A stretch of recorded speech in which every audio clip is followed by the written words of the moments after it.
अत्यंत प्रभावी माध्यम समजलं जातं.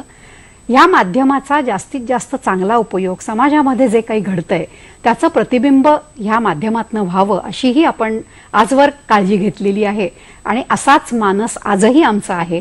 म्हणूनच आजचा आपला जो विषय आहे तो विषय असा आहे,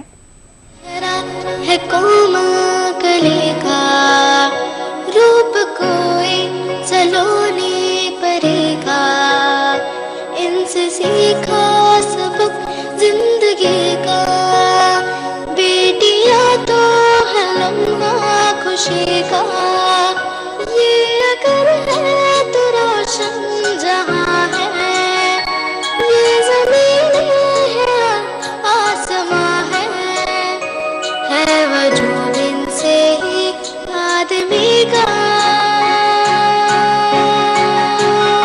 बेटियां तो है लम्हा खुशी का,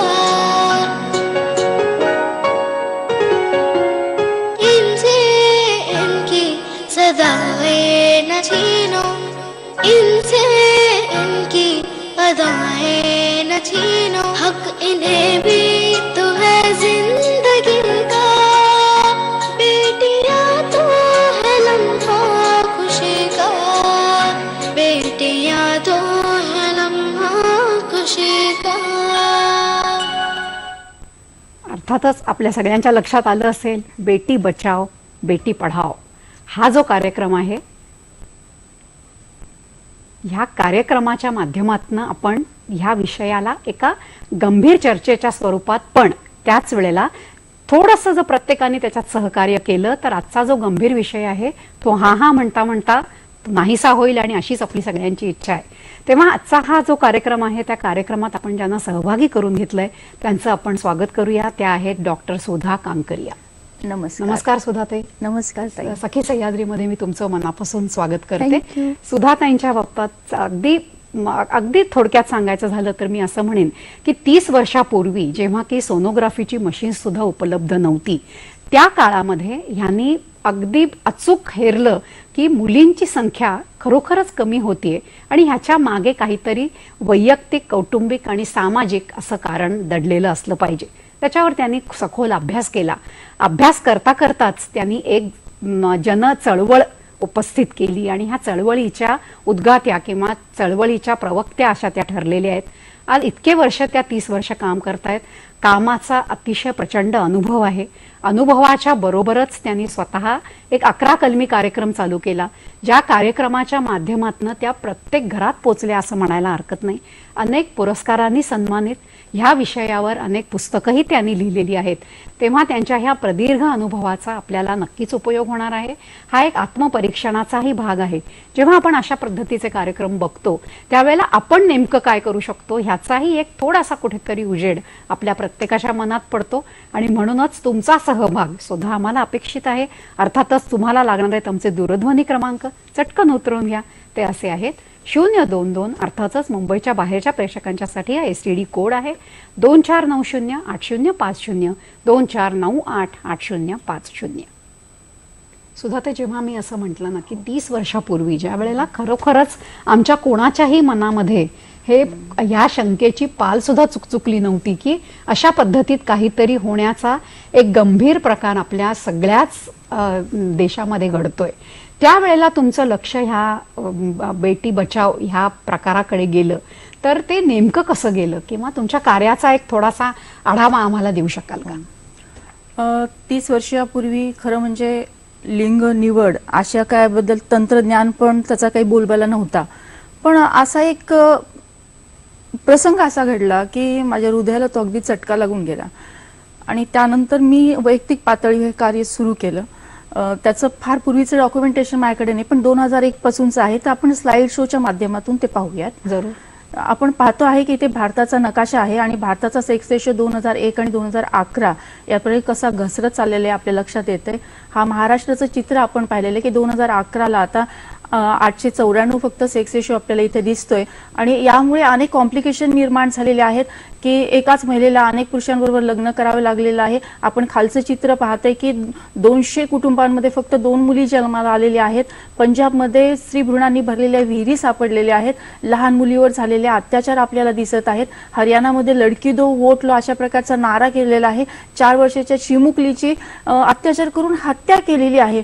हे सगळं पाहता, कॉम्प्लिकेशन पाहता मग बेटी बचाव स्त्री जन्माचे स्वागत करा ही चळवळ ही सुरू झाली आणि त्याच्या सुरुवातीच्या काळामध्ये विवाह सोहळ्यातून, डोहाळ जेवणातून, हळदी कुंकाच्या कार्यक्रमातून, सण उत्सवातून, कविता, पथनाट्य, नाटिका, पुस्तक, कॉलेजमधील गॅदरिंग, गणेश मंडळातून प्रबोधन अशा माध्यमातून प्रबोधन आणि लोकशिक्षण चालू केलं. बेटी नाही तो बहु कहां से लाओगे, स्त्री जन्माचे स्वागत करा, मार्गदर्शक, प्रिय गोडुलीस अशा प्रकारे पुस्तकातूनही ते पुढे आलं. नंतर अनेक प्रकारच्या रॅली असतील, अहिंसा रॅली आहे, पायी शक्ती ज्योत आहे किंवा त्यानंतर मिसिंग डॉटर्स ऑफ इंडिया एक प्रकारची समिती ही इनरव्हील आणि लायन्स क्लब आहे, रोटरी आहे, हे सगळे इंटरनॅशनल पातळीवरच्या या ज्या संघटना आहेत त्याची मिसिंग डॉटर्स ऑफ इंडियाची जबाबदारी मी घेतली आणि मग ते महाराष्ट्रभर आणि नंतर भारतभर हा प्रवास सुरू झाला. त्याच्यासाठी 11 कलमी कृती कार्यक्रम बनवण्यात आला. अशा प्रकारचा हा तो 11 कलमी कृती कार्यक्रम आहे आणि त्यानंतर हा जो कामाचा आढावा आहे हा शासनाच्या पण लक्षात आला की याच्यातून चांगला परिणाम होतोय, प्रबोधन होत आहे, लोकशिक्षण होत आहे, लोक सहभागी व्हायला लागले आहेत, खरं म्हणजे लोक आंदोलन उभं राहत आहे. म्हणून राज्य आरोग्य शिक्षण व संपर्क विभाग यांच्या वतीने संपूर्ण महाराष्ट्रामध्ये अशा प्रकारचं एक पत्र जारी करण्यात आलं आणि त्यामुळे सर्व आरोग्य अधिकारी, जिल्हा परिषद व सर्व जिल्हा शल्यचिकित्सक महाराष्ट्राचे यांच्या सहकार्याने हा राज्यभर 11 कलमी कृती कार्यक्रम राबवण्याची संधी मला मिळाली. अशा प्रकारची मीटिंग ज्याच्यामध्ये सर्व DHO, सर्व CS, सगळे CO उपस्थित होते आणि कार्यक्रमाचं नियोजन करण्यात आलं. त्यानंतर महाराष्ट्राचा सेक्स रेशोचा अभ्यास करण्यात आला. त्या सेक्स रेशोच्या अभ्यासामध्ये ग्रीन झोन आहे, येलो झोन आहे, रेड झोन आहे, अशा 3 झोनमध्ये विभागणी करण्यात आली आणि जो रेड झोन आहे, डबल रेड झोन आहे, याच्यावर कॉन्सन्ट्रेशन करून मग गाव पातळीवर समितीचं नियोजन करण्यात आलं. त्याच्यामध्ये सरपंच आहेत, ग्रामसेवक आहेत, तलाठी आहेत, पोलीस पाटील आहेत, शिक्षक आहेत, अंगणवाडी ताई आहेत, ANMs आहेत आणि मेडिकल ऑफिसर्स आहेत. या सगळ्यांची एक समिती बनवून त्यांच्या सगळ्या राज्यभर त्यांचं एक प्रशिक्षण कार्य घेण्यात आलं. हा आपण पाहतोय 11 कलमी कार्यक्रमाचं प्रशिक्षण होतंय आणि राज्यभरातल्या सगळ्या ग्रामसभांना आव्हान केल्यानंतर राज्यातली सगळ्या ग्रामसभांनी शपथ घेतली, सामूहिक शपथ घेतली की आमच्या गावामध्ये एकही स्त्री भ्रूण हत्या होणार नाही आणि प्रत्येक स्त्री जन्माचे आम्ही स्वागत करू आणि तशा प्रकारचा ठराव पण घेण्यात आलेला आहे.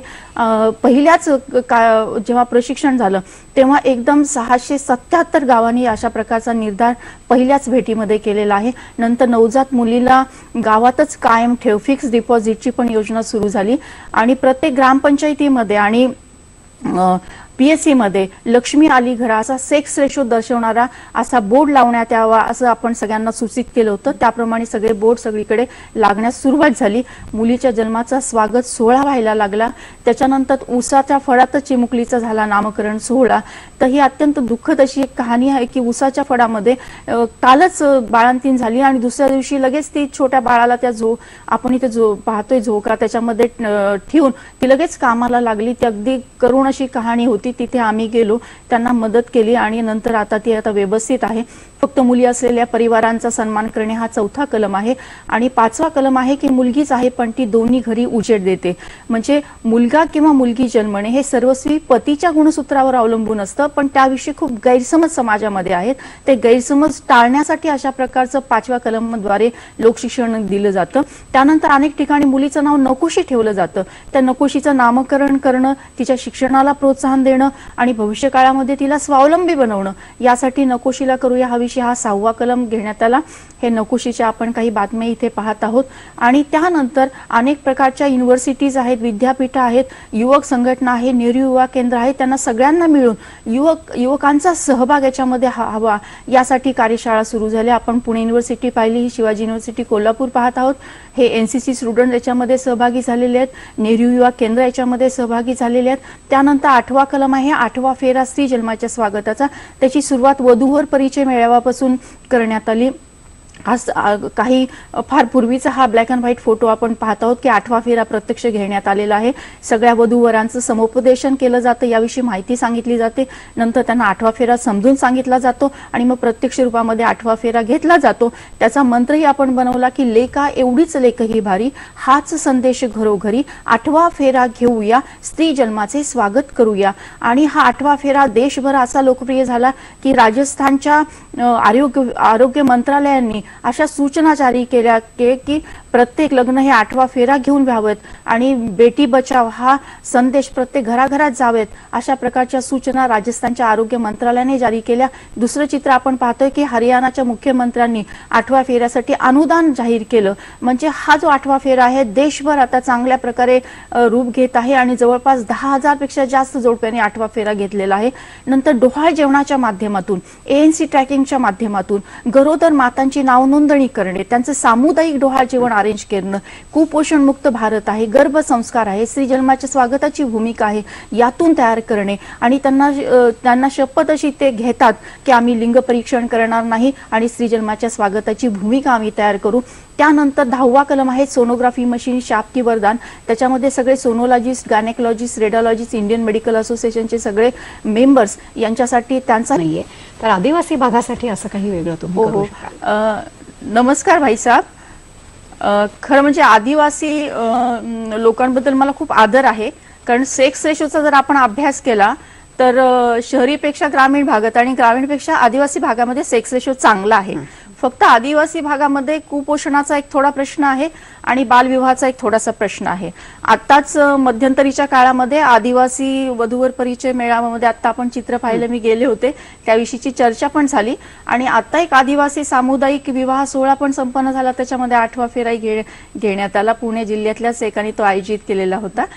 तर आदिवासी आपल्या भगिनींसाठी चांगला रिस्पॉन्स मिळत आहे आणि त्यांच्यासाठी पण म्हणजे सुकन्या भाग्याची योजना आहे, त्या योजनेवर आपण आता पुढे येणारच आहोत की कशा कशा योजना आहेत आणि त्याचा कसा कसा लाभ घेता येईल.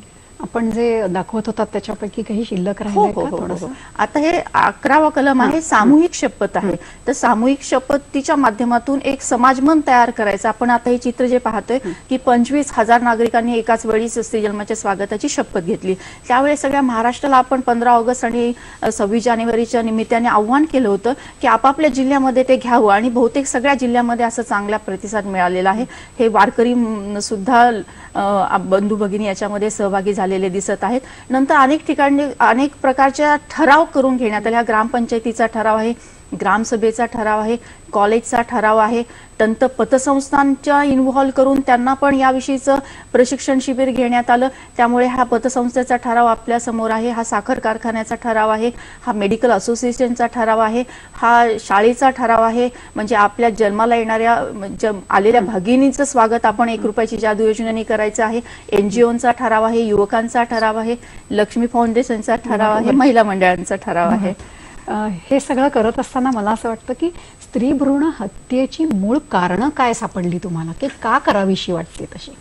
खरं म्हणजे जर पाहिलं तर आपली सामाजिक स्थिती जी आहे ती पुरुष प्रधान संस्कृती आहे आणि त्यामुळे मुलगाच हवा हट्टास आहे, मुलीला मिळालेली दुय्यम वागणूक आहे, महिलांमध्ये असणारी आर्थिक, सामाजिक आणि शारीरिक असुरक्षितता आहे, हुंड्याची पद्धती आहे, मुलगी अविवाहित राहिल्यास कुटुंबाला कलंक आहे अशी चुकीची भावना आहे, गर्भनिधनाची सहज आणि परवडण्याजोगी उपलब्धता आहे, वैद्यकीय क्षेत्रातील ढासळलेली नैतिकता आहे, काही राज्यांमध्ये असणारे 2 अपत्य धोरण आहे आणि महिलांचं वस्तू म्हणून झालेलं बाजारीकरण आहे. अशा कारणांमुळे ही स्त्री भ्रूण हत्या आपल्याला झालेली इथे दिसून येते आहे. पण स्त्री भ्रूण हत्या होते हा एक भाग आहे, हे काही नवीन नाहीये. आता कसं झालंय की आपण जसं म्हणतो की तंत्रज्ञानाने जशी प्रगती केली तसं आताच तुम्ही म्हणाला ते जास्त सोपं झालं. तर हा जो प्रकार आहे हा मानसिकतेचा आहे. शेवटी मानसिकता, सामाजिकता, ह्याच्यामध्ये थोडी शिक्षणाची जर भर पडली तर ह्या गोष्टी थोड्या कमी होतील असं तुम्हाला वाटतं का? कारण एक सर्वेक्षण असं सांगतं की शिक्षणाने याच्यात फारसा फरक पडत नाही. तर तुमचा अनुभव काय सांगतो? बरोबर आहे. आणि हे जे आपण म्हणता की मध्यंतरी एक सर्वेक्षण असं करण्यात आलं की स्त्रियांची शिक्षण घेतलं आणि आताच होणाऱ्या ज्या काही स्त्री भ्रूण हत्येमुळे झालेले जे गर्भपात आहेत त्यांचा विचार केला तर शिक्षण आणि काही फरक पडला असं त्याच्यामध्ये काही दिसून आलेलं नाहीये. कारण काय आहे की पुरुष प्रधान संस्कृती आणि मुलगी नको ही भावना आणि मुलीला स्त्रीला मिळालं हे दुय्यम म्हणजे वातावरण, सामाजिक वातावरण, यामुळे त्यात काही फरक पडत नाहीये. तर मुख्य म्हणजे माणसातल्या मनाचा जो विचार आहे स्त्री पुरुष समानतेचा असायला हवा. आणि म्हणतो ना आपण की सहजीवनाची गाडी दोघांच्या एकमेकांच्या सोबत एकमेकांना मदत करून पुढे जायला हवी आणि स्त्री पुरुष समानता आल्यानंतरच हा प्रश्न सुटेल. कसं झालंय की सगळ्यांच्या मनामध्ये ही मुलींविषयी दुय्यम भावना ही भावना आहे आणि त्याला एक तंत्रज्ञानाची जोड मिळालेली आहे. त्यामुळे दोघांची हात मिळवणी झाली आणि त्यामुळे हे सगळे गुंतागुंतीचं असं चित्र निर्माण झालेलं आहे. पण आता तुम्ही जे सांगितलं त्याच्यावरनं खूप तळागाळापर्यंत हे आंदोलन गेलेलं अगदी आहे. बरोबर आहे. तर तळागाळापर्यंत आंदोलन काय होतं की आपण एक ग्रुपमध्ये असतो त्यावेळेला आपण काहीतरी एक मान्य करतो. बरोबर. आपण आपल्या स्वतःच्या अशा एका वेगळ्या कौटुंबिक वातावरणात आलो की तो संपूर्ण जी एक मानसिकता असते ती पूर्णपणाने बदलून जाते. तेव्हा त्याचा आपण ज्याला म्हणतो ना पाठपुरावा करणं, तर ह्या पाठपुराव्यामुळे खरोखर समाजात काही बदल घडतायत असं तुमचं म्हणणं आहे का? हो. आता आपण बदल स्लाइड शोच्या माध्यमातून पाहूयात. जसं मी अनेक प्रकारचे ठराव आपल्याला सांगितले तसा हा बचत गटाचा ठराव आपल्याला दिसतोय, गणपती मंडळाचा दिसतोय, रेडिओच्या श्रोत्यांचा ठराव दिसतोय, युवती मंचचा दिसतोय, वारकऱ्यांचा दिसतोय आणि आता हळूहळू मुलींची संख्या वाढतीये. कळ्या उमलण्याचे प्रमाण थोडेसे वाढले आपल्याला दिसतंय. त्यानंतर हे 2013ची सेक्स रेशो आहे, याच्यामध्ये आपल्याला वाढ झालेली दिसते मुलींच्या संख्यांची आणि आता म्हणजे 2014-15चा हा ऍव्हरेज जर सेक्स रेशो आपण पाहिला तर तो 921च्या घरात जातोय. म्हणजे आता समाधानकारक थोडीशी एक सुधारणा होती असं तुम्हाला वाटतंय का? आणि ते होत असेल तर आत्ताच तुम्ही म्हणाला की फारसं जसं आहे की शिक्षणाने काही एक मर्यादा असतात शिक्षणाला. शेवटी तुम्हाला आतून बदलायचं असेल तर ते पटावं लागतं. बरोबर. तर तुमचा अनुभव असा आहे का की जेव्हा तुम्ही काही सांगायचा प्रयत्न करता त्यावेळेला विरोधही होत असेल तर तो विरोध पचवून पुढे जाणं ह्याला जन आंदोलन म्हणतात. बरोबर. तर त्या प्रमाणात तुम्ही काय सांगू शकता? मला असं वाटतं की विरोधाबद्दल आपण बोलू नये, कारण निगेटिव्ह गोष्ट बोलल्यानंतर निगेटिव्ह सुद्धा विरोध हा होणारच. एक मानसिकता असते ती तुम्हाला बदलून तुम्ही जेव्हा शिफ्ट करत असता त्यावेळेला ते इतकं सोपं नसतं. आणि आता वातावरण हे सकारात्मक वातावरण झालेलं आहे. प्रत्येक घराघरामध्ये मुलींच्या जन्माचं स्वागत करण्याची भूमिका तयार होऊ पाहत आहे. सुधाताई, सुरेखा यांचा फोन आहे, त्या पुण्याहून बोलतात. त्याला उत्तर द्यायचंय सुधाताई, पण तत्पूर्वी घेतोय आपण क्षणाची विश्रांती. छोट्याशा विश्रांतीनंतर तुमचं सर्वांचं परत एकदा स्वागत करते. सुधाताई, त्यांनी एक प्रश्न विचारला होता सुरेखाताईंनी, तर त्यांना काय उत्तर द्याल तुम्ही? नमस्कार सुरेखाताई, तुम्ही फार छान काम करताय, तुमचं अभिनंदन आहे. आपली जी काही महिला मंडळ आहे तर मी अशी आपल्याला विनंती करेल की आपल्या भागामध्ये ज्या गरोदर माता आहेत आणि ज्यांना पहिली मुलगी आहे तर त्यांच्याकडे आपल्याला विशेष लक्ष देता येईल, त्यांच्यावर विशेष प्रेम करता येईल आपल्याला, असं म्हणायला हरकत नाही. तर त्या सगळ्या गरोदर मातांची नावनोंदणी होती आहे का आपल्या म्हणजे प्रायमरी हेल्थ सेंटरला? त्यानंतर त्यांना व्यवस्थित सगळी सुविधा मिळतीये का? आणि त्यांचं थोडंसं त्यांच्याशी मैत्री करून, त्यांच्या फॅमिलीशी मैत्री करून, कारण पहिली मुलगी असल्यानंतर दुसऱ्या वेळेस त्या लिंग परीक्षणाला जाणार तर नाहीत ना, एकतर त्यांची भूमिकाच अशी तयार केली पाहिजे की त्या लिंग परीक्षणाला जाणारच नाहीत. आणि त्यानंतर मग सगळ्यांचं मिळून एक सामुदायिक डोहाळ जेवण आपण करून गर्भसंस्कार आहेत किंवा स्त्री जन्माच्या स्वागताची भूमिका आहे किंवा कुपोषण मुक्त भारत आहे याविषयी आपण त्यांची भूमिका तयार करू शकतो. आणखीन अशी गोष्ट आहे की जननी शिशु सुरक्षा योजना आहे की ती गरोदर मातेला ती लाभ देणारी आहे, तर त्यांच्याविषयी आपल्याला माहिती आणि याच्यासाठी तुम्हाला अंगणवाडी ताई मदत करतील, ANM मदत करतील, तिथले मेडिकल ऑफिसर आपल्याला मदत करू शकतील.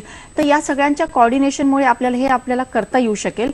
आणखीन म्हणजे की हे आपण सगळं करत असताना की स्त्रीने स्त्रीकडे बघण्याचा दृष्टिकोन आणि स्त्रीने स्वतःकडे बघण्याचा दृष्टिकोन हा जरी आपल्याला बदलता येतो का हे पण आपण पाहिलं पाहिजे.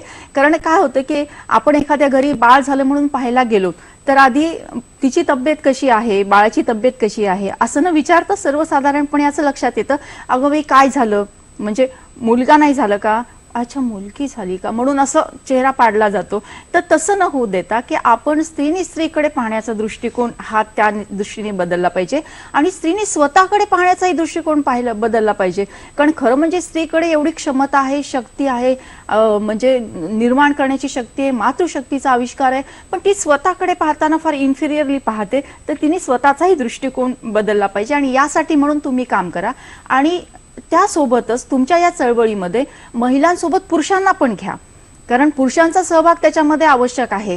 कारण पुरुषांनी स्त्रीकडे पाहण्याचा दृष्टिकोन पण एकमेकांना बदलला पूरक राहिलं पाहिजे. पाहिजे एकमेकांना पूरक असला पाहिजे. आणि यासाठी म्हणून मुद्दामच शी फॉर ही आणि ही फॉर शी असा एक कन्सेप्ट घेऊन आपण पुढच्या काळामध्ये काम करणार आहोत की याच्यामध्ये स्त्री आणि पुरुष हे एकमेकांना पूरक आहेत आणि एकमेकांच्या आधाराने, एकमेकांना समजून घेऊन, एकमेकांच्या जीवनसाथीचा सपोर्ट घेत आपल्याला ही चळवळ पुढे न्यायची आहे. मध्यंतरी एक सर्वेक्षण झालं, म्हणजे तरच समाज पुढे जाईल, तरच असं तुम्हाला समाज म्हणायचंय. पुढे जाईल. डॉक्टर वैशाली आपल्याशी हो, बोलतात, नागपूरहून बोलतात. बघूया त्यांना काय म्हणायचं. चालेल. डॉक्टर सुधा कांकरिया मॅडम, नमस्कार. आपल्याला मला असं विचारायचं आहे की एक लग्न सोहळा दिवसेंदिवस वाढतं लग्नाच्या खर्चाचं प्रमाण आणि त्यामुळे सुद्धा स्त्री भ्रूण हत्यांवर परिणाम होताना दिसतो आहे. अगदी म्हणजे बरोबर. एक लग्न सोहळा हा 10 भ्रूण हत्या, स्त्री भ्रूण हत्या घडवतो आहे असं मला थोडं निदर्शनास येत आहे.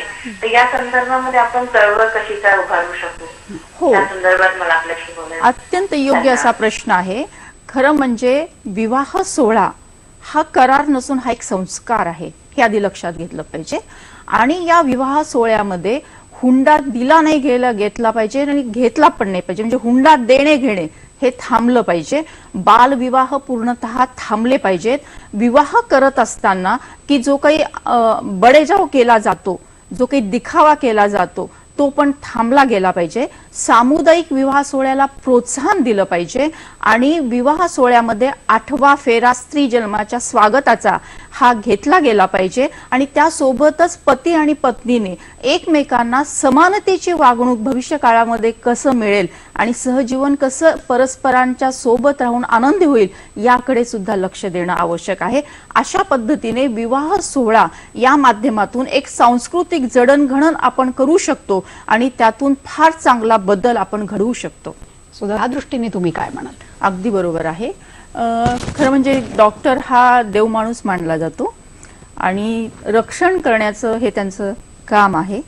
डॉक्टरांकडे पेशंट आल्यानंतर त्या पेशंटचं काउन्सिलिंग करणं, त्यांना समजून सांगणं, त्यांना योग्य सल्ला देणं हे डॉक्टरांचं काम आहे आणि बहुतांशी डॉक्टर ते करतात. पण काही मोजके डॉक्टर आहेत की जे अशा पद्धतीच्या वाईट कर्मामध्ये सहभागी होतात आणि ते रक्षक नसून भक्षक होतात. ही फार खेदाची बाब आहे आणि फार वाईट गोष्ट आहे. तर आपण कायदा पाहूया की काय नेमका तो कायदा आहे. तर तुम्हाला 1 मिनिट मी थांबवते, कारण रवींद्र आपल्याशी बोलतायत नाशिकहून. बघूया त्यांना काय म्हणायचंय. नमस्कार. नमस्कार. रवींद्र कुडाळकर नाशिकहून बोलतो. सुधाताई, मी प्रॉपर अहमदनगरचा आहे आणि आपल्या क्लिनिकमध्ये आपल्याला भेटलेलं आहे आय संबंधित. आपले एक लेखिका म्हणून, कवयित्री म्हणून आणि नेत्रतज्ञ म्हणून साहित्य योगे आल्या आणि आपल्या योगदानाबद्दल एक नगरकर म्हणून खूप अभिमान आणि कौतुक वाटते मला. थँक्यू. माझे 3 प्रश्न आहेत सुधाताई आपल्याला. पहिला प्रश्न असा आहे की या कार्याची प्रेरणा आपल्याला नक्की कुठून मिळाली? दुसरं म्हणजे असं की या मोठ्या सामाजिक कार्याबद्दल एखाद्या मान्यवर अशा समाजसेवकानं आपल्याला दिलेली दाद मला नक्की ऐकायला आवडेल. आणि तिसरं असं की एक गृहिणी म्हणून, एक डॉक्टर म्हणून आणि समाजसेविका म्हणून आपण आपल्या वैयक्तिक आयुष्यातील 3 भूमिका बजावताना सांगाल कशी करता? धन्यवाद. थँक्यू. त्यांचा जो पहिला प्रश्न होता तो होता की या कार्याची प्रेरणा तुम्हाला कशी मिळाली? कार्याची प्रेरणा मला जसं 30 वर्षापूर्वी एका पेशंट कडूनच मिळालेली आहे. प्रेरणा म्हणण्यापेक्षा एक अगदी हृदयाला चटका लागणारी अशी घटना घडली आणि त्यातून मी असं ठरवलं की नाही, आपल्याला याच्यासाठी काहीतरी केलंच पाहिजे आणि तिथून मी या कामाला सुरुवात केली आणि कामाचा प्रवास, आपण धावता प्रवास आत्ताच पाहिलेला आहे. दुसरा प्रश्न होता की मान्यवरांनी तुम्हाला दिलेली दाद अशी त्यांना ऐकायला आवडेल. हो. अगदी मी सांगते की लहान मुलीच्या चेहऱ्यावरचं हसू हे माझ्यासाठी खूप मोठं बक्षीस आहे. परंतु एक निर्मल ग्राम पुरस्कार मला मिळाला अब्दुल कलाम यांच्या हस्ते, राष्ट्रपती तेव्हा होते सर, आणि प्रतिभाताई पाटील राष्ट्रपती होत्या. त्यांनी माझ्या कार्याचं कौतुक केलं, अण्णा हजारेंनी कार्याचं कौतुक केलं. महाराष्ट्र शासनाचे अनेक पुरस्कार मिळाले. सिंधुताई सपकाळनी पण कौतुकाची थाप दिली. यानं आशा आणि आपण स्वतः माझं आत्ताच कौतुक केलेलं आहे. खूप खूप धन्यवाद. थँक्यू. त्यांचा जो तिसरा प्रश्न होता की एक गृहिणी, एक डॉक्टर आणि एक समाजसेविका, या तिन्ही गोष्टी तुम्ही कशा सांभाळता? खरं म्हणजे ते सांभाळावे लागत नाही, ते सहजतेने होतं. कारण मनामध्ये एक भावना आहे, मनामध्ये एक स्फुल्लिंग आहे. त्यामुळे त्या त्या पातळीवर त्या त्या भूमिकेमध्ये जाऊन आपण ते करत आलेलो आहे. आणि मला वाटतं हे मीच नाही, प्रत्येक स्त्री करते, कारण तिची ही कर्तबगारी असते. स्त्रीला उपजत असा एक सिक्स सेन्स निसर्गाने दिलेला आहे. तिच्यामध्ये संख्या वाढायला पाहिजे असं वाढायलाच पाहिजे. आपण अशीच चर्चा पुढे चालू ठेवणार आहोत, पण तत्पूर्वी घेतो एक छोटीशी विश्रांती. छोट्या विश्रांतीनंतर तुमचं सर्वांचं परत एकदा स्वागत करते. आपला थोडा एक विषय राहिला होता, तो म्हणजे कायद्याविषयी. जेव्हा आपण तंत्रज्ञान, डॉक्टर म्हणतो आणि कायदा, असं सगळ्यांचा एकंदर मिलाप झाला तर या गोष्टीवरती नक्कीच मदत होऊ शकेल. तो कायदा नेमका काय? PCPNDT नावाचा तो कायदा आहे की महाराष्ट्रामध्ये, तो देशामध्ये सर्वात आधी महाराष्ट्रात सुरू झाला 1988 साली.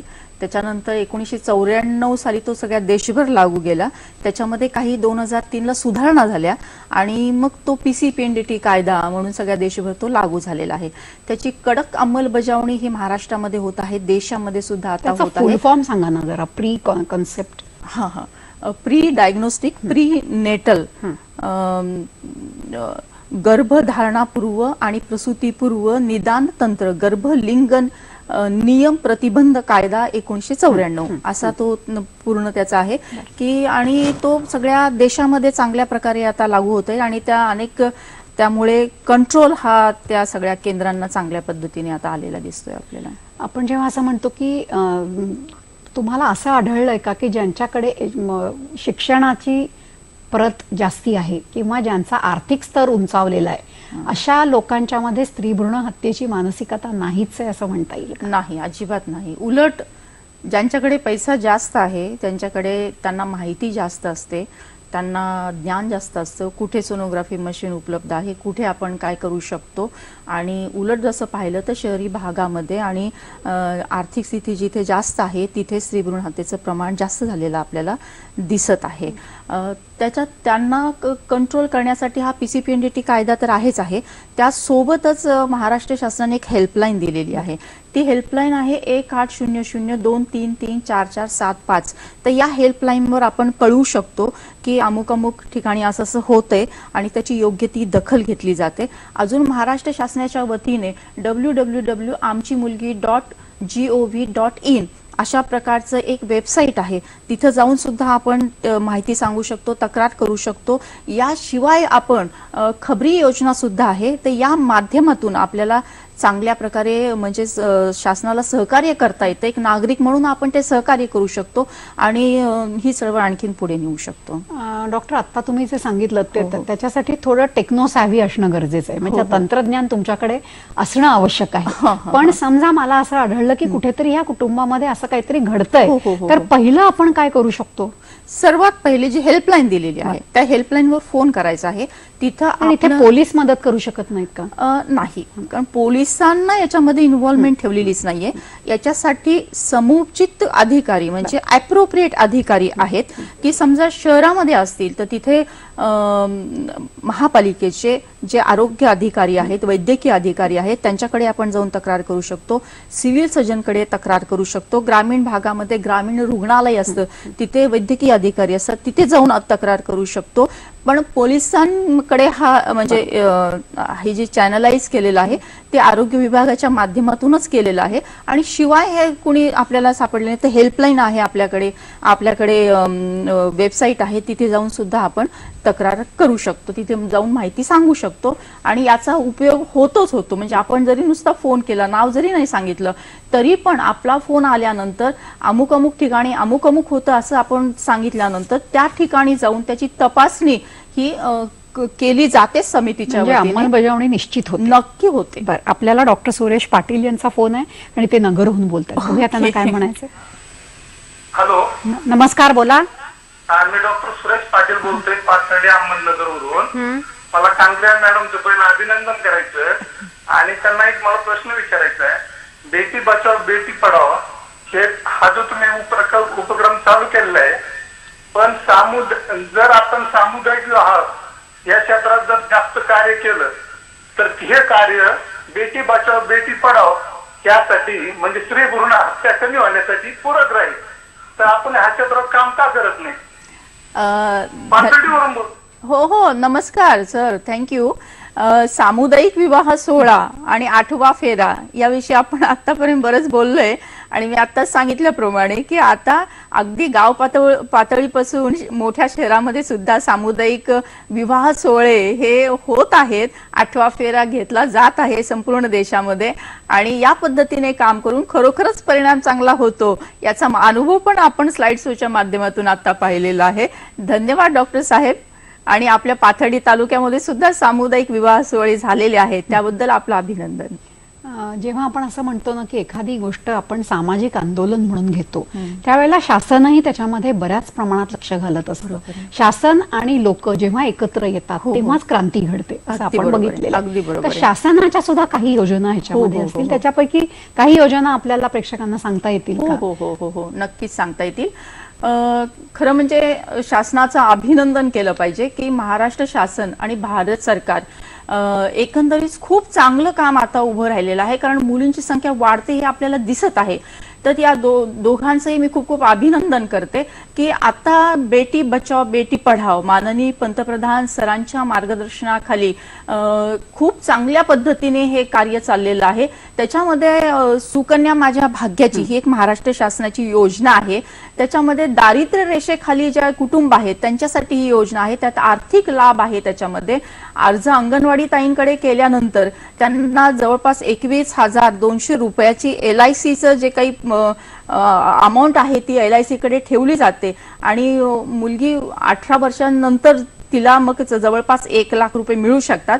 दुसरी जी आहे शिक्षण खात्याची जी योजना आहे ती सावित्रीबाई फुले कन्या कल्याण योजना आहे, ती सुद्धा फार चांगली आहे. आणि आता मी सांगितल्याप्रमाणे बेटी बचाव बेटी पढाव हे संपूर्ण देशामध्ये अत्यंत चांगल्या पद्धतीने आणि परिणाम करणार अशी ही योजना सुरू झालेली आहे आणि त्यामध्ये खूप जण आता इन्व्हॉल्व्ह झाले आणि खूप पॉझिटिव्ह रिझल्ट्स आपल्याला इथे दिसत आहे.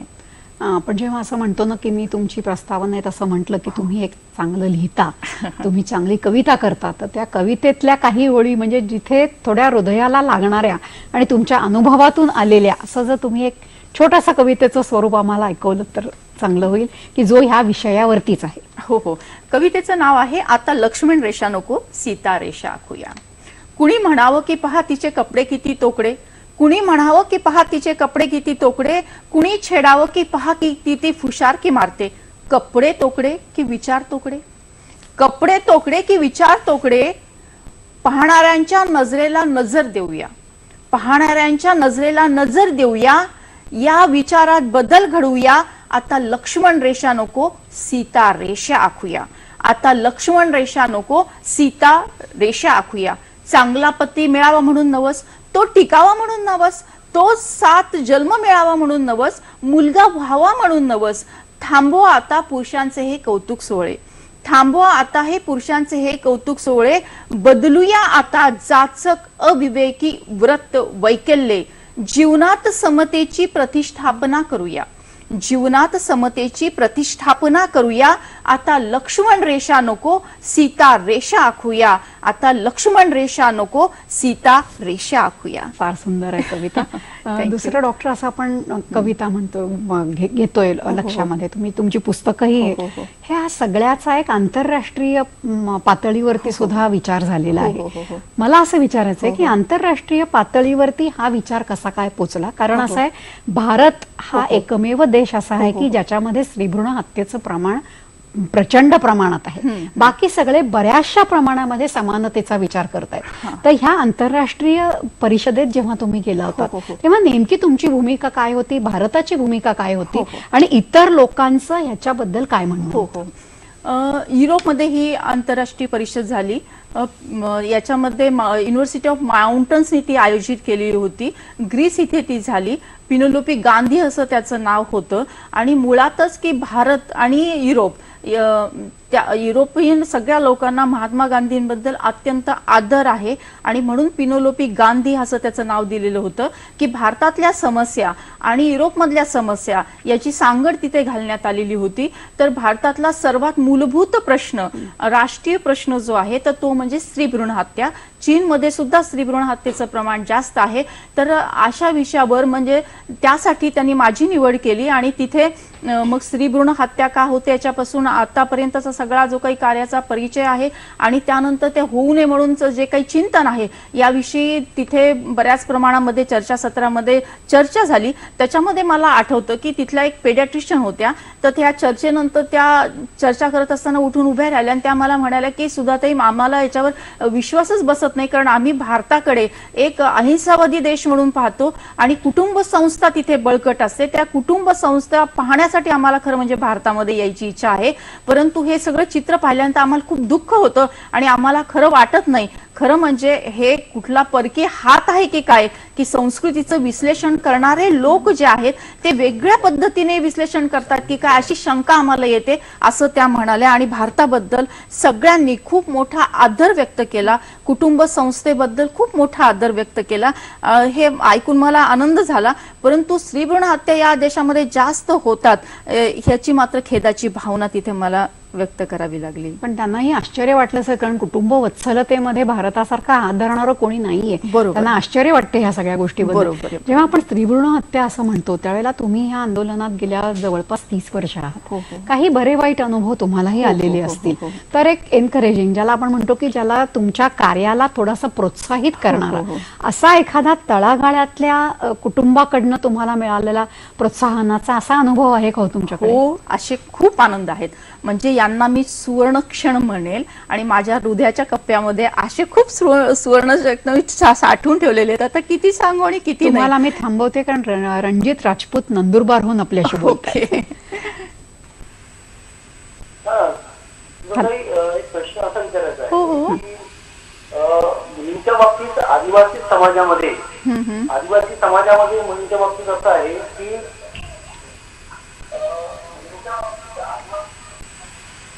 म्हणजे आदिवासी समाजामध्ये मुलींची संख्या जी आहे ती जास्त आहे आणि जो पुढारलेला समाज आहे त्या समाजात मुलींची संख्या कमी आहे. तर कारण काय? मानसिकता.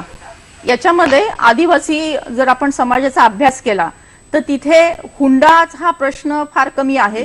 म्हणजे आता थोडी थोडी सुरुवात झाली, पण आधी जर आपण पाहिलं तर हुंडा हा तिथे प्रश्नच नव्हता. आणि तिथे जर निर्णय कोण घेतं याचा जर आपण अभ्यास केला तर निर्णय तिथे दोघं मिळून घेत असतात किंवा जास्त करून स्त्रिया तिथे निर्णय घेतात असं आपल्याला दिसतंय.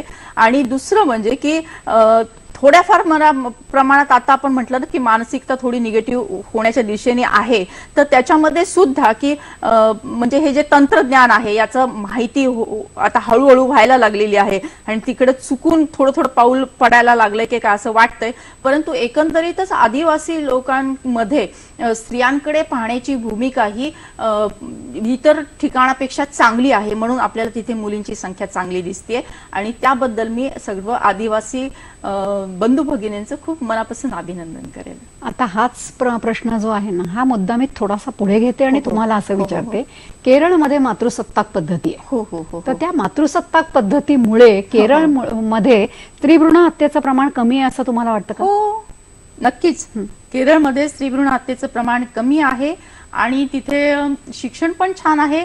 तिथे मातृसत्ताक पद्धती पण 100% चांगली आहे शिक्षित आहे. आणि खूप चांगलं वातावरण केरळमध्ये आहे. गेल्यानंतर खूप छान वाटतं, म्हणजे अगदी आनंदी वाटतं, सुरक्षित वातावरण वाटतं आणि खरंच मी केरळच्या सगळ्या लोकांचं खूप कौतुक करेन त्यासाठी.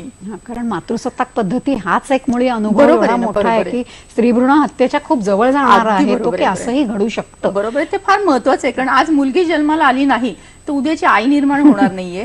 उद्याची आई निर्माण झाली नाही तर माणूसच निर्माण होणार नाहीये. अहो, बायको मिळेल का आधी मुलांना लग्न करायला? खरं आहे ना. म्हणून तर हरियाणामध्ये आता पहिले लडकी दो फिर होट लो अशा प्रकारचा नारा तिथे करण्यात आलेला आहे. कारण तिथे लग्नाला मुलीच मिळत नाही. यापेक्षा स्त्री असो वा पुरुष, आपण सर्व आधी माणूस हा नारा आपण दिला पाहिजे. स्त्री असो किंवा पुरुष, आपण सर्व आधी माणूस. या निमित्ताने मला अगदी मनातली एक गोष्ट सांगायची की स्त्री आणि पुरुषांनी एकत्र येऊन हे काम केलं पाहिजे की कुणी एकमेकांकडे निगेटिव्ह दृष्टीने न पाहता परस्पर पूरक एकमेकांकडे पाहिलं पाहिजे. म्हणून ही आणि शी, ही अँड शी किंवा शी अँड ही असं एक ग्रुप आपल्याला तयार करायचा आहे. त्याच्यामध्ये अपेक्षा अशी आहे की रोज प्रत्येकाने 15 मिनिटं या विषयासाठी फक्त द्यायची आहे. त्याच्यासाठी पैशाचा मोबदला किंवा सन्मानाचा मोबदला न ठेवता तर असा एक ग्रुप आपल्याला महाराष्ट्रामध्ये स्थापन करायचा आहे की जे रोज 15 मिनिटं या विषयासाठी देतील.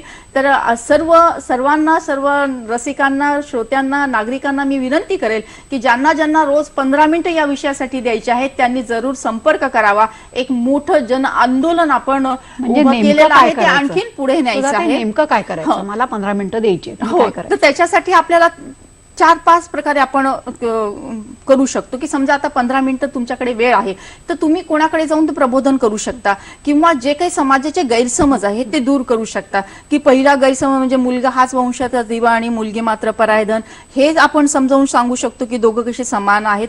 त्यानंतर की फक्त मुली झाल्या म्हणून स्त्रीचा जो का अत्याचार केला जातो, मग तिची कधी आत्महत्या होते किंवा ती घर सोडून जाते किंवा तिचा खून केला जातो वगैरे वगैरे आपण पेपरमधून वाचतोच आहे. तर हे जे सेक्स जसा जो बनतो तो क्रोमोझोम आहे, सेक्स आणि एक्सवायच्या दृष्टीने याविषयी आपण 15 मिनिटांमध्ये प्रबोधन करू शकतो. रोज एका फॅमिलीला तरी सांगितलं तरी पण त्यातून सुधारणा होऊ शकते. त्या 11 कलमी कृती कार्यक्रमातला एखादा कलम घेऊन आपल्याला काय करता येईल आणि आपली परिस्थिती कशी, एखाद्या लग्नात आपण गेला तर लग्नामध्ये तुम्ही सांगू शकता. काही महिला डोहाळ जेवणात गेल्या तर डोहाळ जेवणामध्ये सांगू शकता किंवा रोजच्या आपण बसमधून कधी प्रवास करतो, लोकलमधून कधी प्रवास करतो, त्या काळामध्ये आपल्या आजूबाजूला कोण बसले त्यांच्याशी ओळख करून, त्यांचं फॅमिली बॅकग्राऊंड घेऊन मग आपल्याला हा विषय काढून त्यांच्याशी थोडासा संवाद साधता येतो. म्हणजे रोज 15 मिनिटं आपण वेगवेगळ्या माध्यमातून करू शकतो. मग लिगल आहे अँगल, त्याला सोशल अँगल आहे, सायंटिफिक अँगल आहे आणि स्पिरिच्युअल अँगल सुद्धा आहे. कारण माणसाने, मी तर म्हणेल की माणसाने आता मेडिटेशन करण्याची आवश्यकता आहे. कारण जी पण आपण कृती करतो तो आधी विचार करतो आणि विचाराच्या माध्यमातून कृती पुढे जात असते. आणि आज कसं झालंय की हरीवरी करी या वातावरण निर्माण झाले, त्यामुळे माणसाच्या मनामध्ये विचारांची गर्दी झालेली आहे. आणि ही गर्दी शांत करण्यासाठी जेव्हा मेडिटेशन माणूस करतो तेव्हा आत्मचिंतन करतं, आत्मपरीक्षण करतं. त्याच्यामध्ये चांगले विचार बाजूला येतात, वाईट विचार आपल्याला डिलीट करता येतात आणि चांगले विचार घेऊन, स्त्री जन्माच्या स्वागताचे विचार घेऊन, बेटी बचावचे विचार घेऊन आपण स्वतःमध्ये परिवर्तन करू शकतो, सगळ्यांमध्ये परिवर्तन करू शकतो. म्हणून या 11 कलमामध्ये एक कलम आता मी ऍड करणार आहे, तो म्हणजे ही अँड शी टुगेदर किंवा शी आणि ही टुगेदर आणि मेडिटेशन. म्हणजे स्वपरिवर्तनातून त्यांचा जो प्रश्न होता तो बरोबर आहे की शाळा पातळीवर सुद्धा हे समुपदेशन झालं पाहिजे. अगदी बरोबर. तिथूनच, कारण शाळेतूनच स्त्रोत पुढे माणूस वाढत असतो की लहानपणापासूनच की मुलांवर मुलींवर हा विषय बिंबला पाहिजे की मुलगा मुलगी भेद नको आणि स्त्री पुरुष समानता. यासाठी शालेय पातळीवर समुपदेशनाचं काम आपण सुरू केलेलं आहे आणि त्यामध्ये एक कृती कार्यक्रम म्हणून आपण 1 रुपयाची जादू योजना हे घेतो. म्हणजे कसं आहे की संपूर्ण शाळेच्या विद्यार्थ्यांना बहीण झाली तर मग सगळ्यांनी एकत्र येऊन तो कन्या जन्म आनंद सोहळा साजरा करायचा आणि त्याच्यामध्ये प्रत्येक विद्यार्थ्यांनी 1 रुपयाचा सहभाग द्यायचा आणि मिळून जे काही रक्कम जमा होईल त्याचा की त्या छोट्या बालिकेला कपडे आहेत, आईची खणा नारळाने ओटी भरणं आहे, आजीला सुद्धा फुल आणि नारळ देऊन सन्मान करायचा आहे आणि तो पण सगळ्यांनी एकत्र येऊन करायचा हा उत्सव आहे. आणि या माध्यमातून त्यांना एक प्रकारचं संस्कार होतं, त्यांच्यावर एक भूमिका त्यांची तयार होते की मुलीच्या जन्माचं आनंदाने स्वागत करायचं असतं. युजली आपण पाहतो की मुलगा झाला की पेढे वाटले जातात, आनंद व्यक्त होतो, आणि मुलगी झाली म्हणजे सगळे निराश होतात. तर ही निराशा आपल्याला काढून टाकायची आणि तिथे आनंदाची पेरणी आपल्याला करायची आहे. खरोखर आहे. ही चर्चा आपण अशीच पुढे चालू ठेवणार आहोत, पण तत्पूर्वी घेऊया एक छोटीशी विश्रांती. छोट्याशा विश्रांतीनंतर तुमचं सर्वांचं परत एकदा स्वागत करते. आत्ताच आपण असा एक मुद्दा उपस्थित केला होता की लहान मुलांपासून म्हणजे शाळा लेव्हलपासून जर ह्या गोष्टी करायला घेतल्या तर त्याच्यात झपाट्याने बदल होतील. मला असं विचारायचं आहे की तुम्ही इतके वर्ष हे काम करताय, युवकांचा प्रतिसाद ह्या सगळ्या आंदोलनाला कसा आहे? मला खूप आनंदाने सांगावंसं वाटतं की युवकांचा अत्यंत सकारात्मक असा प्रतिसाद आहे. अनेक ठिकाणी खेडोपाडी जेव्हा मी जाते, जेव्हा मी बोलते, जेव्हा आमचं कार्यशाळा होते आणि त्यानंतर मग सगळ्यांचे प्रतिसाद मी नेहमी नेमकं घेत असते, तर अनेक लोकांनी उभं राहून माईक समोर सांगितलं की माझं लग्न ठरलेलं आहे, अमुक अमुक हुंडा घ्यायचं सुद्धा ठरलेलं आहे, परंतु मी इथं जाहीर करतो की आता मी हुंडा घेणार नाही. आणि नंतर त्यांच्या वडिलांचाही मला फोन येतो की आम्ही हुंडा घेणार नाहीये आणि आमची मुलगी आहे तिचंही लग्न ठरलेलं आहे, आम्ही तो हुंडा पण देणार नाही. अशा प्रकारची भूमिका युवक करत आहेत आणि युवकांबद्दल मी प्रचंड आशादायी आहे की आजपर्यंत मी जेवढ्या युवकांना भेटले सगळ्यांनी सकारात्मकच रिस्पॉन्स मला दिलेला आहे. आणि आशावादी चित्र याच्यासाठी आहे की भारत हा तरुणांचा देश म्हणून ओळखला जातो आहे आणि भारताचं भविष्य हे तरुण घडवणार आहेत आणि हे तरुण हे विधायक काम करत आहेत असाच माझा विश्वास आहे. त्यामुळे मुलींची संख्या ही वाढणार आणि स्त्री पुरुष समानता आपण अचीव करणार असा मला अत्यंत गहन दाट असा विश्वास इथे वाटतो आहे. 30 वर्षापूर्वी जेव्हा तुम्ही हे काम सुरू केलं त्याच्यानंतर आजपर्यंत थोडा असा आढावा घ्यायचा झाला तर किती प्रमाणात ते प्रमाण वाढलंय आणि किती प्रमाणात मानसिकता बदलली आहे असं तुम्ही म्हणू शकाल? जवळपास 45 ते 50% हा मानसिकतेमध्ये फरक झालेला आहे. मध्यंतरीच्या काळामध्ये चांगला सकारात्मक रिझल्ट मिळत होता, पण तंत्रज्ञानाचा हात मिळवणी झाली त्यामुळे तो परत खाली गेला आणि परत आता तंत्रज्ञानावर पण कंट्रोल आलेला आहे. मानसिकता ही बदलू पाहत आहे आणि आता अनेक फोन मला असे येतात की आमच्याकडे मुलगी झाली ताई आणि आम्हाला आता गाव जेवण घालायचं आहे. अनेक जणांनी त्याच्यासाठी म्हणजे अगदी जिलबीचं जेवण सगळ्यांना दिलंय, अनेकांनी म्हणजे सनईच्या सुरामध्ये स्वागत केलं, अनेकांनी त्याच्यासाठी स्त्री जन्माच्या स्वागताची कार्यशाळाच घेतली मुलीचा जन्म झाला म्हणून. अशा प्रकारचा सकारात्मक असा रिस्पॉन्स आपल्याला आता मिळतो आहे. आणि आधीचं जे काही आहे की आता सुद्धा म्हणजे आपण असं म्हणतो की आधी पण महिला दुय्यम होती, आताही दुय्यम आहे, परंतु तरी पण स्त्री पुरुष समानतेचं वारं आता हळूहळू व्हायला सुरुवात झालेली आहे. त्यामुळे सकारात्मक रिस्पॉन्स चांगला मिळतोय असं मला वाटतं. पूरक सगळं वातावरण हळूहळू पोषक आणि होईल. पूरक असं हळूहळू हळूहळू होईल होत अशी आहे. तुम्हाला आशा आहे? हो, येस. खरं सांगायचं तर हे प्रत्येकाच्या आत्मपरीक्षणाचा एक भाग आहे. जसं अगदी तुम्ही बरोबर. म्हणालात की मी काय करू अगदी शकतो, बरोबर. माझा खारीचा वाटा कसा अगदी असेल, बरोबर. असं जर प्रत्येकाने मनात आणलं आणि हा राष्ट्रीय उपक्रमाचा भाग जर आपल्या अगदी बरोबर. घरातनं बनला तर अगदी असं मला वाटतं की तुमच्यासारख्या अनेक ज्या व्यक्ती आहेत ज्यांनी आपलं सर्वस्व ह्या योगदानासाठी वाहिलंय त्यांना कुठेतरी प्रोत्साहित करणारं होऊ शकेल. आज तुम्ही इथं आलात आणि आम्हाला खूप मनमोकळेपणाने चर्चा केलीत, तुमचे अनुभव आम्हाला सांगितलेत, त्याच्याबद्दल सखी सह्याद्रीतर्फे मी तुमचे अगदी मनापासून आभार मानते.